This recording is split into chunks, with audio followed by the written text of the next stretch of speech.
মোৰ প্ৰতিবাদী সত্তাৰ পৰিধি তহঁতে বুজি নাপাবি। মই নদীৰ পৰা সাগৰলৈ যাব পাৰোঁ, সাগৰৰ পৰা নদীলৈ ঘূৰিও আহিব পাৰোঁ।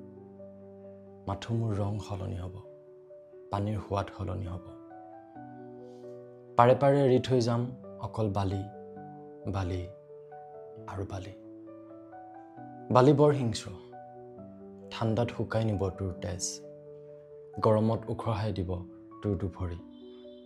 খোজকাঢ়িব পাৰ যদি আহিবি, মই চুমা খাম তোৰ ৰক্তাক্ত দুভৰিত। Be water, be shapeless. যদি এতিয়ালৈকে কোনোবাই ভাবি আছে যে আমি এজন ভাল কণ্ঠশিল্পী হেৰুৱালোঁ, তেতিয়াহ'লে বহুতেই ভুল কথা। এজন ভাল ছিংগাৰ হেৰুৱালোঁ, সেইটো কেতিয়াও হ'ব নোৱাৰে। মই কাৰোবাক কেতিয়াবা কৈছিলোঁ যে কোনোবা এদিন যদি জুবিন গাৰ্গ নোহোৱা হৈ যায়, তেতিয়াহ'লে কোন থাকিব বাৰু অসমত? মানে কাৰ মুখলৈ চাব মানে যিকোনো বিপদৰ সময়ত অসমৰ মানুহখিনি? মানে নিউ জেনেৰেশ্যনটোৰ মাজতো ইমান আগৰ পৰা তেখেতে ইমান কাম কৰি কৰি আজিৰ যুগতো আজিৰ জেনেৰেশ্যনটোৰো ইমান প্ৰিয় হ'ব পাৰিছে। যিকোনো বিপদৰ সময়ত তেওঁৰ মুখলৈ সকলোৱে চাব পাৰে, চেল্ফলেছলি ভাল পাব পাৰে তেখেতক। ইমান মহান আছিল এজন ব্যক্তি, ইমান হঠাৎ গুচি গ'ল। গোটেই অসমৰ মানুহ কোনো চাগে এনেকুৱা হ'ব নোৱাৰে যি জুবিন গাৰ্গৰ কাৰণে মিছা চকু পানী উলিয়াব পাৰিব। যোৱাকালিৰ পৰা বহুত মেণ্টেলি বহুত কিবা হৈ গৈছোঁ তাৰমানে, সকলোৱে হৈছে চাগে।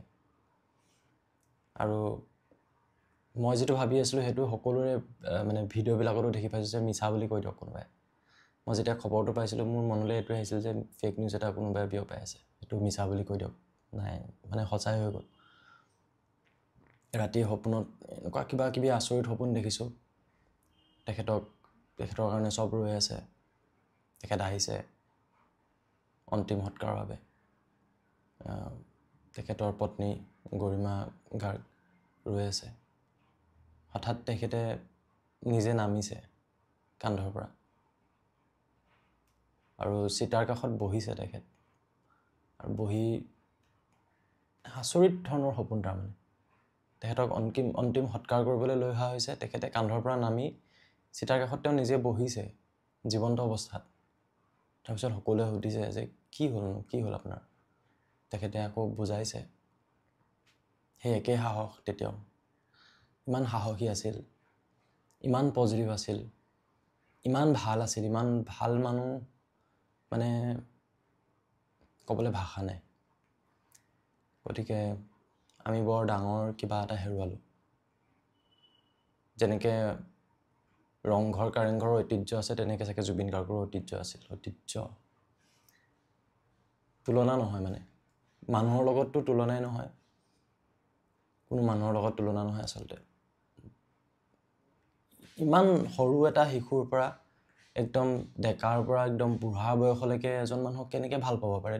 তেখেতে 52 years, 52 বছৰ বয়সৰ যদি আমি বেলেগ এজন মানুহ চাওঁ, খুব কম মানুহ এনেকুৱা ওলাব যি মানে যাক আজিৰ জেনেৰেশ্যনটো ইমান তেনেকৈ আঁকোৱালি ল'ব পাৰে। ইমান মানে এডভান্স হৈ গৈছে আজিৰ জেনেৰেশ্যন, ইমান একো চিনি নোপোৱা টাইপ হৈ গৈছে, কিন্তু কালিৰ পৰা চবৰে চকু পানী। তেখেত সদায় অমৰ হৈ থাকক, ভগৱানৰ ওচৰত প্ৰাৰ্থনা কৰিছোঁ যে আকৌ তেখেত আমাৰ মাজলৈ কিবা হৈ হ'লেও ঘূৰি আহক। আমাক বহুত প্ৰয়োজন আছে, অসমক বহুত প্ৰয়োজন আছে, ভাৰতক বহুত প্ৰয়োজন আছে এনেধৰণৰ মানুহৰ। কি ক'ম আৰু? এইটো এটা কবিতা আছিল জুবিন গাৰ্গৰ, মই যোৱাকালিহে প্ৰথম পাইছোঁ। পাই ভাবিছোঁ সঁচাকৈ তেখেতৰ মাজত থকা সত্তাটো কিমান পিয়'ৰ আছিল, যাক সঁচাকৈ ধুমুহা আছিল তেওঁ। বহুত ডাঙৰ কিবা আমি হেৰুৱালোঁ।